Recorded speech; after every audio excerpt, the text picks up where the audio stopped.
Arrependimento é uma prática essencial na caminhada cristã, pois não existe salvação sem antes nos arrependermos dos nossos pecados.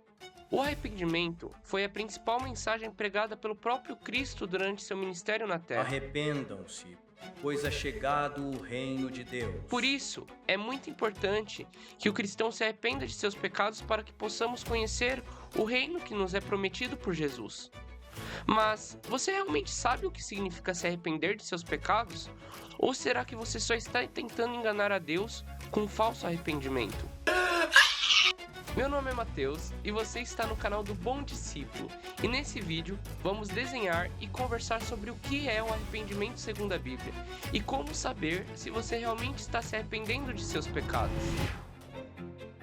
Para entendermos o que é o arrependimento, devemos entender qual é o significado dessa palavra.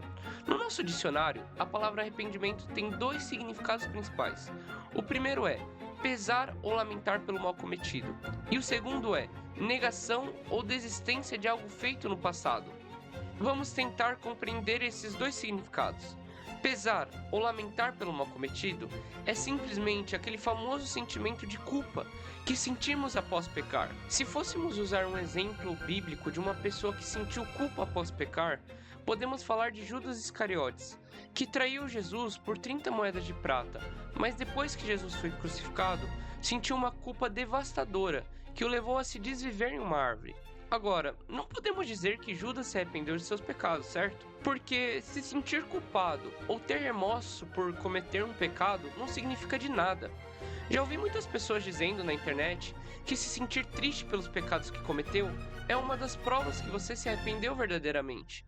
Mas isso vem de um falso entendimento do que a palavra diz sobre isso. É verdade que se sentir triste ou culpado por um pecado cometido pode até te levar a se arrepender verdadeiramente, como Paulo diz na sua carta aos Coríntios. Mas se você parar por aí, você vai entrar em um caminho perigoso, porque você pode pecar 1000 vezes e se sentir mal as 1000 vezes que pecou, mas mesmo assim estar preparado para cometer o pecado de número 1001. O Senhor sabe quando o arrependimento é verdadeiro ou falso.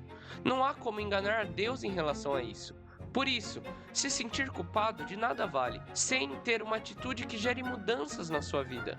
O significado de número 2 fala sobre mudar de ideia sobre algo, como por exemplo, Jonas que mudou de ideia sobre não pregar para a cidade de Nínive, ou alguém que queira se vingar, mas desiste no meio do caminho. Esse segundo tipo de arrependimento já é mais útil para a vida cristã. Quantas vezes tive vontade de fazer algum mal, mas fui convencido no meio do caminho pelo Espírito Santo que aquilo não era a maneira certa de um cristão fazer as coisas. A nossa carne sempre vai gritar os desejos dela para a gente. Porém, se tivermos firmes na leitura bíblica e constância na vida de oração, saberemos o que devemos fazer para agir de maneira correta, seguindo sempre a vontade de Deus. Na Bíblia, a palavra mais usada no Novo Testamento para se referir ao arrependimento é a palavra em grego metanoia, que significa mudança completa de mentalidade e vida. Mas o que isso quer dizer? Para exemplificar melhor essa ideia, gosto da história de Zaqueu, o publicano, que se encontra no livro de Lucas do Novo Testamento. Zaqueu era um cobrador de impostos, o tipo de pessoa mais odiada da sociedade judaica daqueles tempos. Os cobradores de impostos eram judeus que trabalhavam a serviço de Roma, o império que oprimia o povo de Israel naquele tempo. Além de serem vistos como traidores do seu próprio povo, eles eram conhecidos por cobrar impostos a mais, com o intuito de pegar a diferença para si mesmo, ou seja, era um bando de corrupto que enriquecia às custas do seu próprio povo. Os publicanos são bastante citados no Novo Testamento. Aliás, um dos 12 discípulos de Cristo, Mateus, o meu xará, também era um cobrador de impostos antes de ser encontrado por Jesus. Quem assistiu à série The Chosen pode até ter percebido como o povo judeu tratava mal os cobradores de impostos. Tem até uma cena dentro da série onde Mateus está passando no meio de um mercado lotado de pessoas e é nítido o quanto as pessoas que estão naquele lugar odeiam ele. E esse era o caso de Zaqueu, que era chefe dos cobradores de impostos da cidade de Jericó. Um homem extremamente rico, que fez sua fortuna roubando do seu próprio povo. Um certo dia, Zaqueu ficou sabendo que Jesus, o homem que estava fazendo milagres por todo Israel, estava passando próximo à cidade. Movido por uma curiosidade de ver se todas aquelas histórias eram verdadeiras, correu para o encontrar no meio da multidão. Porém, Zaqueu era um homem de estatura baixa, e sendo ele um cobrador de impostos, ninguém dava passagem para ele conseguir se aproximar ou ver Jesus. Por isso, ele fez um plano. Calculou que rota Jesus faria para chegar à cidade e lembrou que no caminho tinha uma árvore, onde ele poderia subir e não seria atrapalhado de ver aquele homem que tanto falavam. Então, ele correu o mais rápido que podia, subiu na árvore e ficou esperando Jesus passar. Agora, você pode estar se perguntando: o que a história de um homem corrupto baixinho tem a ver com o conceito de metanoia que estávamos falando antes? Bem, para a surpresa de Zaqueu e todos que estavam seguindo Jesus naquele dia, Jesus, ao passar pela árvore, chamou pelo nome de Zaqueu e pediu para se hospedar em sua casa naquele dia. Zaqueu desceu da árvore e, com alegria, recebeu o Senhor e todas as pessoas que estavam junto com ele. Ao ver que Jesus tinha chamado Zaqueu, o povo começou a se queixar. Ele está querendo se hospedar na casa de um pecador, eles disseram.